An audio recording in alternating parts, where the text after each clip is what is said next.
남이 또 뭐 그걸 갖고 돈을 벌었어? 나는 뭐 하고 있었지 하면서 마음이 다 빼앗기는 거야. 남이 뭐 하든 그거 보면서 왜 여러분 마음을 빼앗겨? 안 보면 되지. 예, 잠언 4장 20절에서 27절 말씀입니다. 제가 20절 먼저 읽도록 하겠습니다. 앞에 19절까지는 지혜에 대한 순종을 촉구하고 악인의 길을 경계하라, 그 내용을 언급하고 있습니다. 그리고 23절에 오늘 본문의 가장 핵심 구절이죠. 모든 지킬 만한 것 중에 더욱 내 마음을 지켜라, 생명의 근원이 이에게서 남이다 라고 말씀을 하고 있습니다. 여러분, 마음이라는 건 무엇입니까? 내 마음이라는 게 참 애매모호하죠, 말로 표현하기에. 근데 사전적인 정의는 그렇습니다. 마음은 우리의 의식이나 어떤 감정이나 생각 따위 정신작용의 총체적인 그런 것들을 마음이라고 얘기합니다. 뭐 얘기해도 몰라요, 사실은. 근데 성경에서 마음, 여러분, 못 볼 거 본다고 이 세상 더러워 이렇게 하지 마십시오. 여러분, 못 볼 거 보지 마십시오. 못 볼 거 보면서 왜 여러분 마음을 빼앗겨? 안 보면 되지. 마음이라고 하면 여러 가지 얘기하고 있지만 한 가지로 모아지고 있습니다. 우리 중심이라고 얘기하고 있습니다.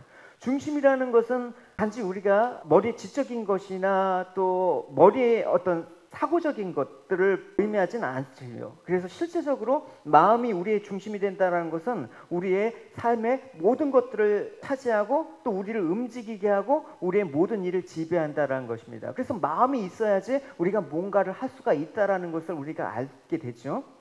그러니까 그렇기 때문에 우리가 마음을 지켜야 되는 것이고, 그 이유는 내가 마음을 지키고 안 지키고의 문제가 아니라 생명의 근원이 이 마음에서 나오기 때문에 지켜야 된다고 얘기하고 있습니다.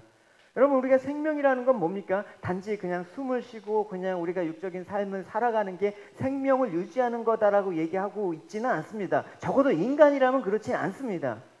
우리가 생명을 유지하는 까닭, 우리가 이 땅에 삶을 사는 까닭은 보다 더 큰 가치를 위해서 사는 것이요. 내가 해야 될 일이 무엇이며 또 하지 말아야 될 일이 무엇이고 내가 보다 가치 있고 소중한 일이 무엇인가를 생각하면서 나아가는 그런 모습도 생명의 삶이라고 얘기할 수가 있는 것입니다.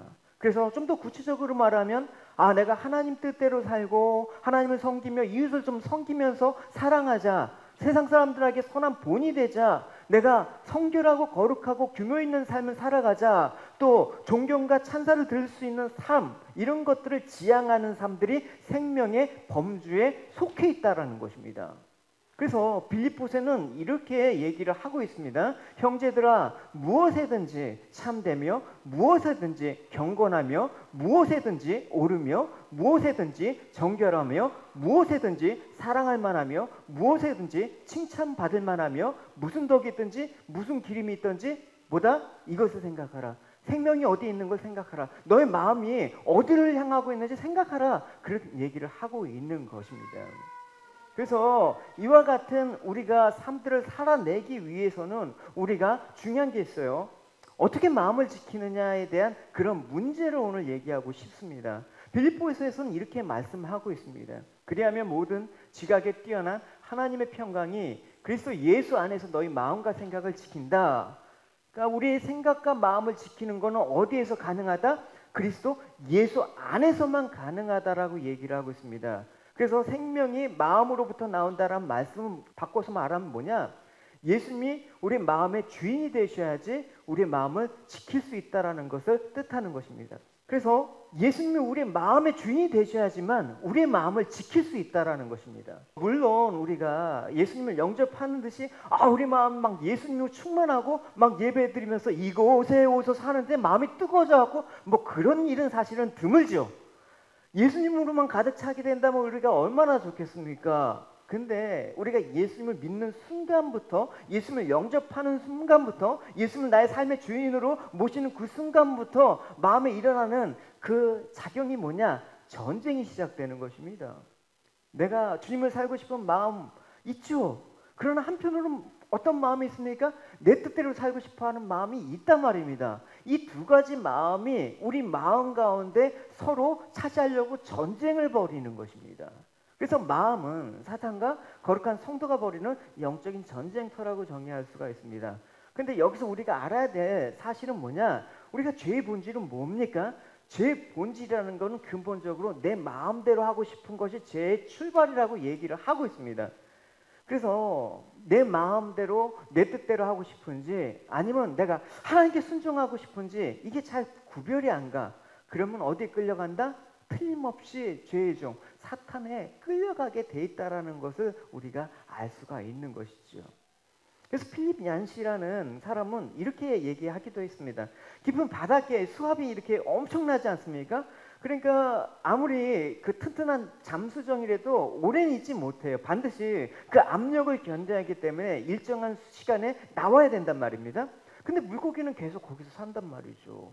커다란 눈에 얇은 피부를 가진 물고기들이 깊은 바다에서 자유롭게 살 수 있는 까닭은 뭐냐? 내면의 압력 때문이라는 거예요. 그래서 아무리 이 수압이 높아도 우리 내면에 그 수압과 동일한 압력이 있으면 영향을 받지 않는다라는 것입니다. 여러분, 우리가 세상으로부터 영향을 받지 않는 까닭은 무엇입니까? 우리 안에 세상을 이길 수 있는 압력이라는 게 존재하고 있지 않아요. 힘이 존재하고 있지 않단 말입니다. 그것은 세상의 힘을 막아낼 수 있는 우리 안에 동일한 압력이 존재하고 있어야 되는데 그 힘의 근원은 하나님이 우리 안에 존재하셔야지만 가능하다라는 것을 얘기하는 거예요. 그래야지만 죄를 이길 수가 있어요.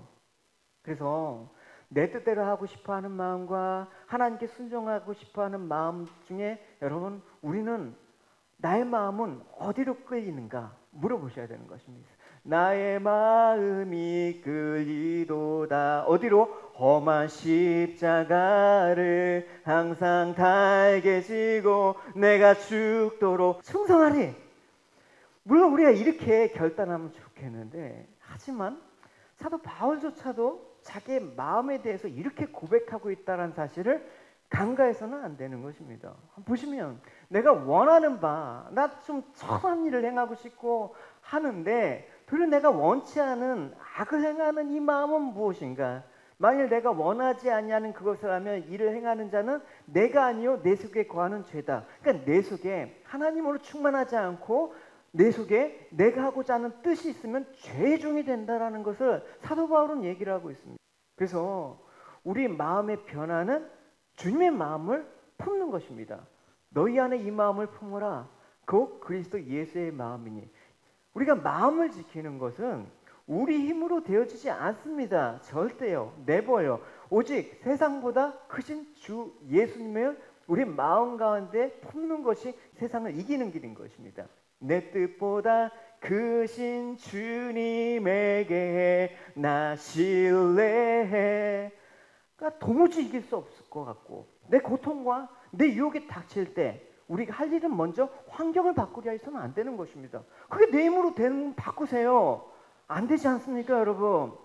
몸부림치는 게 아니라 먼저 내가 할 일이 있습니다. 그것은 주님의 마음이 내 마음에 가득 차 있기를 소원하는 그 마음이 우선이란 말입니다.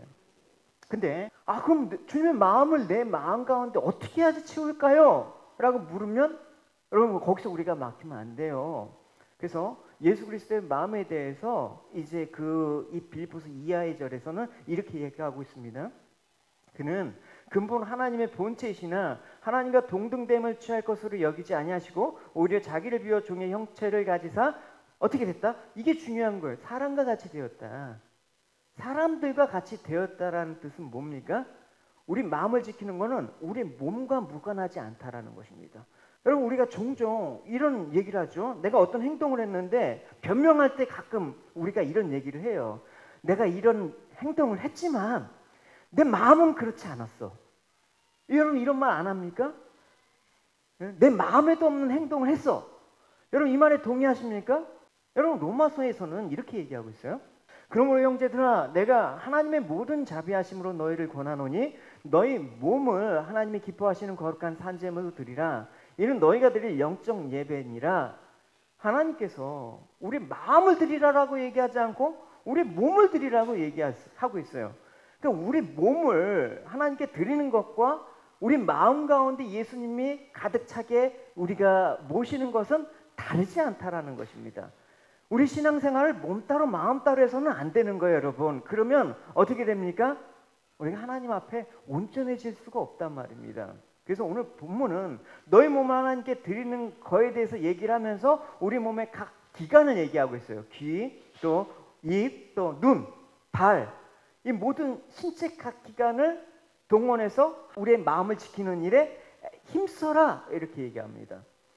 여러분 우리 각 지체 하나를 통해서 얼마나 거룩하고 실수 없이 사용되어야지 것을 역설하고 있죠.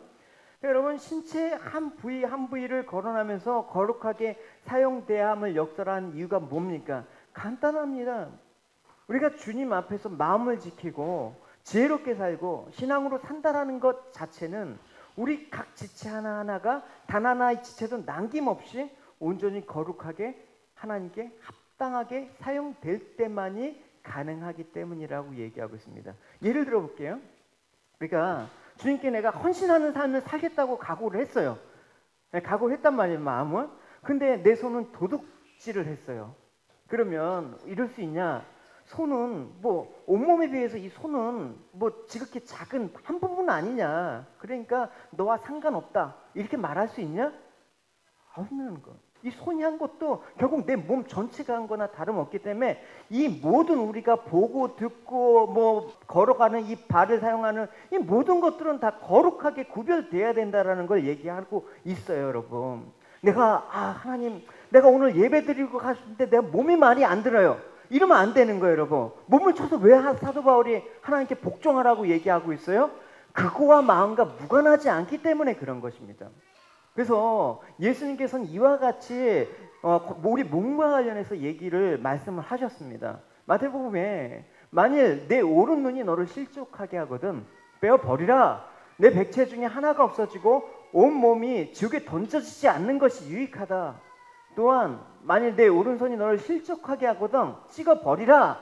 내 백체 중 하나가 없어지고 온 몸이 지옥에 던져지지 않는 것이 유익하다. 결국 우리 몸 가운데 내가 보잘것없다고 여기는 지체 하나라도 그 하나의 행동에는 우리 육신은 물론이고 우리 전체의 어떤 영적인 마음의 상태까지 영향을 미칠 수 있다라는 것을 얘기하는 것입니다. 그래서 사도 바울은 이렇게 얘기를 하고 있습니다. 또한 너희 지체를 불의의 무기로 죄에게 내어두지 말고 오직 너희 자신을 죽은 자 가운데서 다시 살아난 자와 같이 하나님께 드리며 너희 지체를 의의 무기로 하나님께 드리라 이렇게 말을 했던 것입니다. 여러분 우리의 마음을 지키기 위해서는 그렇게 우리의 몸을 온전히 거룩하게 한 그거를 얘기하고 있습니다. 그래서 이제 20절부터는 이 각 기간에 대해서 좀 더 디테일하게 자세히 얘기하고 있습니다. 20절을 같이 읽어보겠습니다. 시작. 내 아들아 내 말에 주의하여 내가 말한 것에 내 귀를 기울이라. 귀에 대해서 듣는 것에 대해서 중요하다라는 것을 얘기하고 있습니다. 그러니까 우리 지체가 하나님께 거룩하고 성별되는 일에 듣는 것의 중요성을 두 번 말해서는 뭐 필요가 있겠습니까? 예를 들어서 여러분 매일같이 악한 말을 들어 매일같이 부정한 말을 들어 매일같이 조소하고 비난의 말 저속하고 폐역한 말을 듣고 산다고 생각해 보십시오. 그 사람 인식이 어떻습니까? 부정적이고 비관적이에요. 그러니까 어렸을 때부터 내가 무슨 소리에 노출되고 또 무엇을 듣고 자라느냐는 우리 인격과 마음의 형성이 아주 중요하다라는 것입니다. 여러분 부부간의 대화가 자녀한테 결정적인 영향을 미친다라는 것도 간과하시면 안 되는 것입니다. 그래서 우리가 늘 입에는 남을 저주하고 비난하고 깎아내리는 말 그런 것들이 여러분 입에 달고 사는 사람들이 있단 말입니다. 그렇게 해서는 안 되는 것입니다. 또 그 말을 들으면 나도 그렇게 돼. 그러니까 우리가 세상을 살아가면서 자꾸만 불안해져. 부정적이 돼. 또 죄성으로 물드는 거. 이런 것들이 영향은 세상에 난무하는 욕설과 비방과 공격적인 언어에 우리가 너무너무 자주 노출되었기 때문에 그런 연관성이 있다는 것입니다. 듣는 일을 여러분 소홀히 하시면 안 되는 것입니다. 어떤 거 좋은 걸 들어야 된다는 것입니다. 은혜 말씀 자리에 항상 들을 수 있는 기회를 여러분 가지셔야 되는 것입니다. 예배 빠지시면 안 되는 것입니다. 항상 설교 말씀에 귀를 기울이시기 바랍니다. 악하고 부정한 저속한 말을 내뱉는 사람들과 멀리 하십시오, 여러분.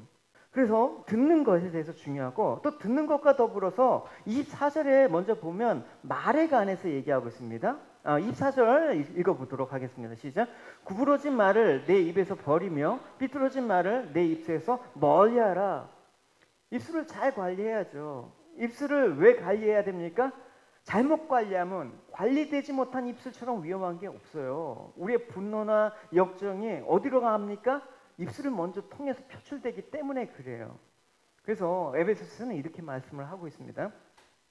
더러운 말은 너 입 밖에도 내지 마라. 오직 덕을 세우는데 소용되는 대로 선한 말을 하여 듣는 자들에게 은혜를 끼치게 하라. 그러니까 나름대로 마음을 잘 관리했는데 역정을 내가 내지 않기로 작정을 했는데 어떤 사건이나 사람을 대하는 순간 내 마음을 관리할 틈도 없이 자기도 모르게 해서는 안 될 말을 쏟아내는 것을 우리도 경험을 해요. 아차 싶지만 그 엎어진 물을 담을 수 없는 것 같은 그런 상황이 벌어진단 말입니다. 그러니까 입술이라는 건 우리 지체 중에서 대단히 특별한 지체이긴 해요. 이 입술에서 사람을 살리는 말도 나오고 또 사람을 세워주는 말도 나오는데 또 반대로 사람을 죽이는 말도 나온단 말입니다. 그래서 그 입술을 제어하지 않으면 우리 삶 속에 아주 큰 낭패를 당하게 되는 것입니다. 차라리 할 말이 생각나지 않는다. 그럴 때는 그냥 가만히 잠잠한 게 최고야. 여러분 우리가 나눴잖아 출애굽기 때. 막 홍해에 앞서서 애국 군대가 앞에 있을 때 뭐라고 했습니까? 우리 막 원망의 말을 쏟아내지 않습니까? 우리를 여기서 죽이려고 하느냐? 애굽에 있을 때 좋았는데 왜 우리를 여기까지 와갖고 불평과 원망부터 쏟아내는 거야. 그러니까 모세가 뭐라고 한 거예요? 하나님이 모세를 통해서 잠잠하라. 속된 말로 입 닥쳐라 이 말이에요. 여러분 여리고 성에도 매일 한 바퀴씩 도는데 말을 하면 어떻겠습니까? 야 이런다고 성이 무너져? 하나님께서 왜 이렇게 이런 일을 시키지? 우리가 지금 미친 짓 아니야? 이런 말 안 했겠습니까? 그래서 여리고 성이 무너질 때까지 뭐라고 합니까? 잠잠하라. 잠잡고 따라가라. 그러니까 우리 입술이라는 건 그렇다는 것입니다. 다윗과 같은 믿음의 사람도 이렇게 얘기하고 있습니다. 여호와여 내 입에 파수꾼을 세우시고 내 입술의 문을 지켜주소서. 이게 기도 제목이었어요. 여러분 날마다 우리 입이 거룩해지기를 기도하며 여러분 사모하시기 바랍니다. 할렐루야. 그리고 이제 마음을 지키는 데 있어서 듣는 것과 또 우리 입술에 대해서 얘기를 했는데 또 한 가지 강조하고 있는 점은 21절에 눈과 관련해서 얘기하고 있습니다. 눈의 중요성 21절을 읽어보시도록 하겠습니다. 시작. 그것을 내 눈에서 떠나게 하지 말며 내 마음속에 지키라. 여러분 듣는 것은 사실은 약간의 타율성이 내재되어 있단 말입니다. 내가 듣기 싫어도 들어야 될 때가 있어요. 어떨 때는 이렇게 귀를 막아도 들리는 걸 어떻게 해요. 근데 보는 것은 좀 더 내가 결정하고 선택할 수 있어요. 적극적인 어떤 행동이 내포되고 있습니다. 내가 안 보고 싶으면 눈 감으면 돼. 그렇죠? 내가 안 보고 싶으면 그 자리를 떠나면 돼. 그러니까 좀 더 의지적으로 내가 더 깊이 인식하고 내가 그것을 행위로 삼겠다라는 어떤 것들이 부여가 되는 게 보는 거란 말입니다. 여러분 잘 보셔야 되는 거예요. 그 한 가지 사례로 잘못 봐서 낭패를 끼친 롯의 사례가 있지 않습니까? 성경에 롯은 아브라함의 조카였어요. 아브라함이 하나님 부르심에 따라서 갈대우르에서 이제 떠났을 때 이제 조카가 같이 르카 롯이 아브라함과 같이 갔어요. 그래서 조카 롯을 믿음의 순례 여정을 떠난 믿음의 사람이라고 성경은 평가하고 있습니다. 근데 아브라함과 함께 길을 떠난 그 부르심에 동행한 건 어쨌든 좋단 말입니다. 거기까지는 잘했어요. 그런데 우리가 알듯이 결말이 좋지 않았습니다. 롯의 인생은. 그 이유가 뭡니까? 여러 가지 이유가 있겠지만 가장 큰 결정적인 이유는 어떤 일이 벌어졌습니까? 아브라함의 목자와 또 자신의 목자들이 싸울 때 이제 갈라서는 시점에서 행동한 그 결정한 행동에서 문제가 있단 말입니다. 그래서 아브라함이 제안을 했어요. 모든 땅이 내 앞에 있으니 우리 서로 떨어져 살자. 붙어있으면 서로 싸우니까 내가 왼쪽으로 가면 내가 오른쪽으로 가고 내가 오른쪽으로 가면 나는 왼쪽으로 가겠다 하면서 롯에게 먼저 선택권을 줬단 말입니다. 그러니까 여러분 그 당시에 롯이 바라봤던 게 있어요.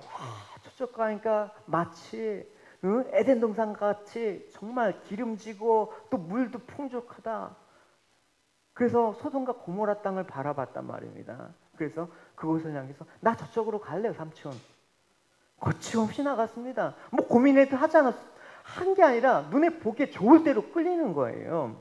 그러나 성경은 롯이 택한 땅은 비옥한 뿐만 아니라 뭘 지적했어요? 롯이 보지 못한 게 그거예요. 바라봤어야 되는데 아니 보고 싶지 않았을지도 몰라요. 그 소돔과 고모라에 대한 그 사람의 소문이 안 들었겠습니까?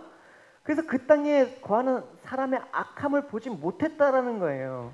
그때 소돔 사람들은 매우 악했습니다. 그들은 항상 여호와께 죄를 짓고 살았습니다. 이곳을 바라봤다라는 거예요. 보지 말아야 될 것을 바라보니까 마음이 빼앗기는 거죠.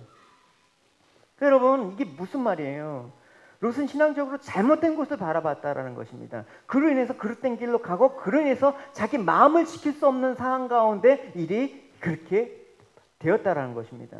죄악의 도성으로 나간 결과 뭡니까? 결국은 불의한 자들과 함께 거할 때 복된 믿음의 순례의 길을 망치지 않았습니까? 소돔과 고모라가 멸망할 때 딸들과 함께 나갔죠. 아내는 뒤를 보다가 소돔 기둥이 되고, 또 딸들은 근지상간해 갖고 모압과 암몬의 그런 어떤 이스라엘과 대적하는 그런 일들이 그때 벌어졌어요.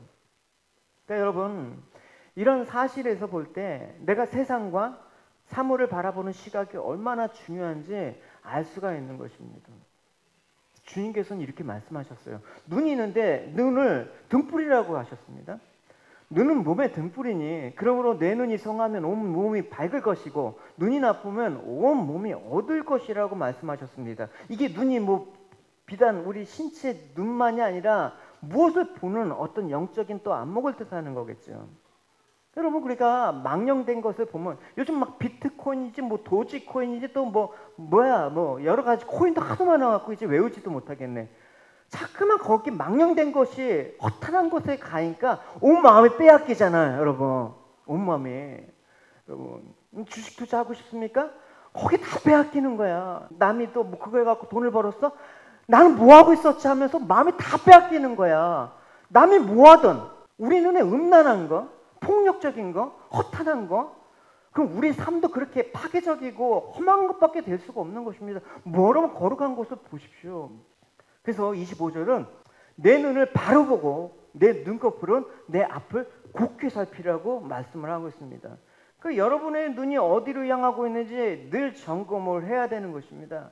내가 정말 말씀에 합당한 삶을 살기 위해서 주님께서 원하시는, 뜻하시는 곳에 내 시선이 가 있는가? 모든 시선을 주님께 드리고 거룩하고 선하고 순결한 주님께 내 시선이 향하고 있는가? 고정되어 있는가? 라는 것을 보셔야 되는 것입니다.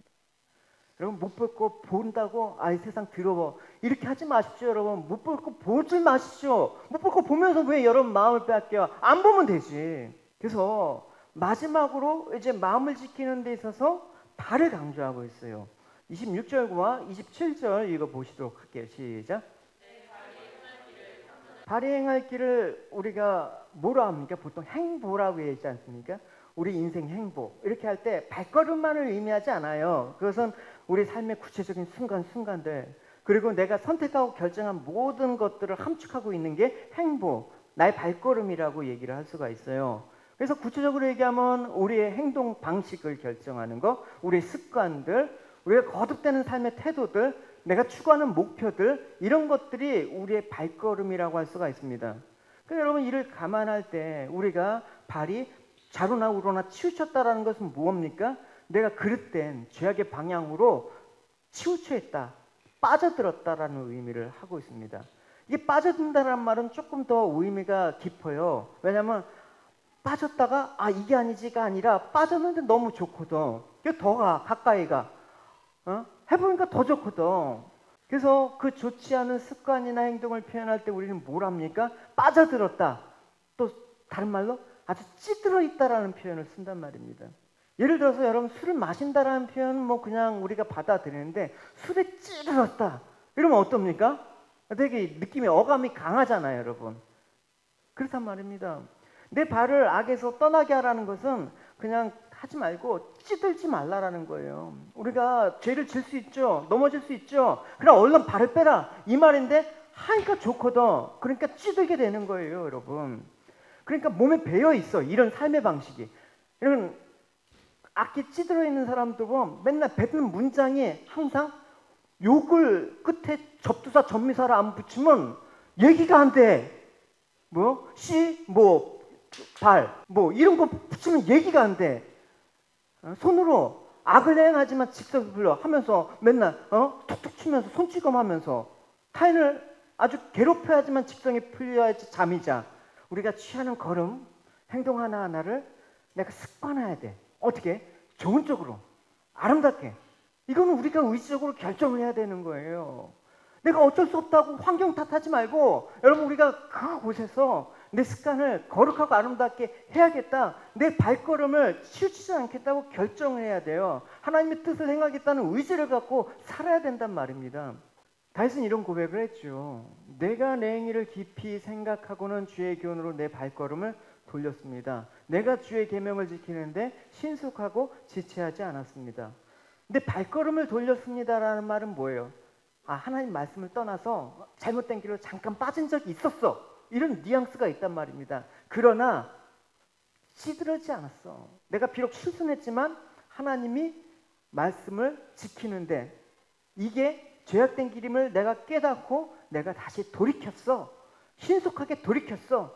이 말을 뜻하는 거예요. 그래서 에베소서에 이런 말이 있어요. 분을 내어도 죄를 짓지 말고 해를 지도록 분을 품지 말고 마귀에게 틈을 주지 말라. 틈 주지 말라라는 거예요. 자꾸만 죄악에 빠져들 때 그거 갖고 마귀가 장난질한단 말입니다. 이스라엘에서는 해가 지고 다음날 저녁까지를 하루로 칩니다. 우리랑 좀 개념이 달라요.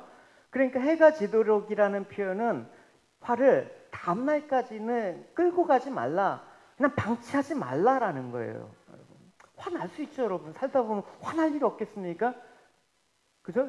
그러나 며칠 동안 화를 품지 않으면 마귀가 틈탈까 두려워하라는 것입니다. 마귀는 우리 마음 가운데 분노와 미움, 이 죄된 생각들이 오랫동안 머물리고 있는 그 마음 가운데 거하기를 좋아하는 거예요. 그 사람 마귀 밥이 돼요. 다윗이 우연히 여자를 봤습니다. 어떤 여자를 봤습니까? 목욕하는 여자를 봤습니다. 근데 다윗이 유부녀인 줄도 알고, 또 그래서는 안 되는 걸 알고, 자기가 지금 위치가 그건데 성적인 죄를 저질렀죠. 다윗이, 여러분, 전날 밤에 술을 먹었는데 술이 덜 깨서 술김에 그랬어요? 순간적으로 정신이 해가닥해가고 그렇게 우발적으로 그렇게 했겠어요? 아니에요, 여러분. 드러나지만 않았을 뿐이지, 다윗은 오래전에 그 마음 가운데 하나님 보시기에 부끄러운 그런 것들을 싹을 키우고 있었어요. 방치라는 거예요. 그러니까 귀에 들리는 대로 그냥 내 마음 가운데 쌓아두고, 눈에 보이는 대로 그냥 내 마음 가운데 쌓아놨다, 마음에 담아놨다가 한번 보자. 발걸음을 향하는데도 마음이 그냥 흘러가는 대로 막 19금도 가고 어디로 가고 막 쾌락에 그냥 가고, 그렇게 여러분 두서는 안 되는 거예요. 내 마음이 더럽혀지게 방치해서는 안 된다라는 것입니다. 그러면 결국은 내 마음이 청결치 못한 자가 되는 거예요. 청결치 못한 마음은 뭐다? 하나님을 볼 수가 없다. 생명의 근원이 마음에서 나온다는데 그 생명이 없는 사람은 어떻게? 구원을 못 받는 거 아닙니까? 주님께서 말씀하셨어요. 산상수훈에서 마음이 청결한 자가 복이 있다. 그들은 하나님을 볼 것이다 라고 얘기하고 있습니다. 청결한 자가 왜 복이 있다? 하나님을 보기 때문에 복이 있는 거예요. 마음이 청결하다라는 것은 우리가 어떤 것을 의미하냐면 보통 깨끗한 것을 의미하죠. 근데 깨끗하란 말은 더러운 것이 묻지 않은 것을 의미하는 것이긴 해요. 근데 좀 더 나아가서 어떤 의미가 있냐면 섞이지 않는 것, 이걸 포함한단 말입니다. 섞이지 않기 때문에 순결을 유지하는 상태가 청결이란 말입니다. 여러분, 아무리 맛있는 우유나 여러분 아무리 맛있는 음료가 있다고 칩시다. 거기에다 누가 구정물 한 방울 넣으면 여러분 그거 먹겠습니까? 안 먹죠. 더러워져서. 그러니까 100% 순수할 때 그것들이 가치가 있는 거예요. 우리 마음은 혼합되거나 화합되지 않는 그 100% 순수한 그 상태를 뭐다? 청결한 자라고 주님께서 말씀을 하고 있습니다. 마음이 그럼 우리가 청결하다는 건 불가능하게요? 물론 불가능하죠. 그러나 주님께서 그 불가능한 우리 가운데 사시겠다라는 거예요. 날마다 우리 죄악을 피로 씻겨 주시겠다라는 거예요. 그래서 청결하다는 말은 우리가 마음이 나뉘어지지 않는 상태를 뜻하는 거예요. 그게 마음이 나눠진 상태를 원어로 보면 뭐로 하냐면 그게 염려예요. 염려할 때 여러분 이렇게 할까 저렇게 할까, 이게 좋을까 이게 맞을까 이게 맞을까, 이렇게 하는 게 좋을까, 계속 왔다리 갔다 하잖아요. 마음이 나눠지니까 염려가 되는 거예요. 그러니까 나눠지지 않는 상태를 청결, 깨끗한 자 이렇게 얘기하는 거예요. 그래서 불순물이 들어가지 혼탁하지 않는 마음, 나눠지지 않는 마음이라는 건 뭐예요? 주님 한 분만으로 나의 모든 관심과 나의 모든 생각과 내 충성이 집중되어 있는 상태가 마음이 청결한 자, 이렇게 얘기하고 있단 말입니다. 그러니까 여러분, 마음이 청결한 자는 하나님을 사랑할 때 하나님도 사랑하지만 내가 세상의 이것저것 함께 사랑하는 그런 상태가 아니라 뭐예요? 일편단심 하나님만 사랑하는 거예요, 여러분. 이스라엘 백성들은 하나님을 사랑했어요. 근데 하나님을 사랑하지 않았다라고 말할 수는 없어요. 그러나 그들은 바알도 사랑했거든요. 온갖 우상들을 함께 사랑했습니다. 그러니까 겉으로는 하나님을 사랑하고 율법도 잘 지키고 예배도 잘 드리고 성전에서 제사도 잘 드리는 것 같지만 하나님은 그걸 가증하라고 여겼단 말입니다. 왜? 그 마음이 순결하지가 않았기 때문에 그런 거예요. 바알도 사랑하고 세상도 사랑하고 이런 마음이 혼합된 마음이에요. 여러분, 우리가 지금 예배를 드리면서 우리 마음도 한번 점검해 보셔야 되는 거예요. 마음이 청결한 자는 마음의 일부분만 하나님 나라에 향해 있고 다른 한 부분은 세상 나라를 향해서 양다리 걸치는 그런 상태가 아닙니다. 마음이 분산되지 않고 온전히 한 덩어리로 하나님을 향해 있는 사람이 마음이 청결한 자다. 주님께서 이런 자만이 하나님을 볼 것이다 라고 얘기하고 있습니다. 그래서 예수님께서는 한 마음으로 하나님을 사랑해야 될 상태가 우리가 가져야 될 가장 중요한 마음의 상태임을 가르쳐 주셨습니다. 예수님께서 이르시되 내 마음을 다하라. 다한다라는 것은 집중하라. 하나로 목숨을 다하라. 뜻을 다하여 주 너의 하나님을 사랑하라 라고 얘기를 한 것입니다. 그러니까 예수님은 마음이 단일한 상태로 하나님께 늘 향해 있어야 된다는 것입니다. 이리저리 나누지 말라. 이리저리 재지 말라. 내가 주님께 하는 모든 것들 내가 이리저리 재지 말라. 단일한 상태로 가란 말입니다. 나누지 말란 말입니다. 이 마음이 청결한 상태이고 이 마음을 가진 자가 하나님을 볼 수 있다라고, 이 마음을 가진 자가 행복하다, 복이 있다라고 얘기한 것입니다. 누가 행복이라고 얘기하고 있습니까? 나는 하나님을 본 자야. 이 마음 가진 여러분이 되시기 바랍니다. 그래서 하나님 본다라는 말은 더 나아가면 하나님과 교제한다, 사귐이 있다라는 뜻입니다. 하나님과 교제하니까 하나님의 임재가 충만하고 하나님의 영광과 또 하나님의 통치를 경험하는 걸 하나님이 보다라는 것입니다. 마음이 청결하다고 할 때 그 마음들이 우리가 도덕적으로 또 윤리적으로도 청결한 상태를 의미하는 거기도 해요. 우리가 맨날 또 윤리와 도덕에 머물러 있지 말라 뭐 그렇게 얘기는 하지만 사실은 우리 마음이 하나님을 향해 있다 그러면 도덕적으로도 윤리적으로도 청결한 상태가 유지가 된단 말입니다. 사람이 전심으로 하나님을 사랑하고 내 마음을 향하게 되면 자연스럽게 죄를 멀리하게 되는 거예요. 그런 거 싫어. 관심도 없어지게 돼. 그러니까 하나님이 미워하시는 죄도 나도 미워져. 그러니까 내 마음은 하나님과 연결되어 있다는 사실을 여러분 알으셔야 되는 것이에요. 그러고 보면 제가 자녀를 기를 때도 그래요, 여러분.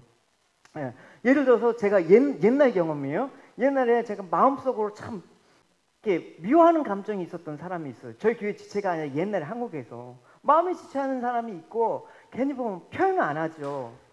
근데 괜히 꺼려져. 근데 신기하죠. 애들도 그 사람을 싫어해요.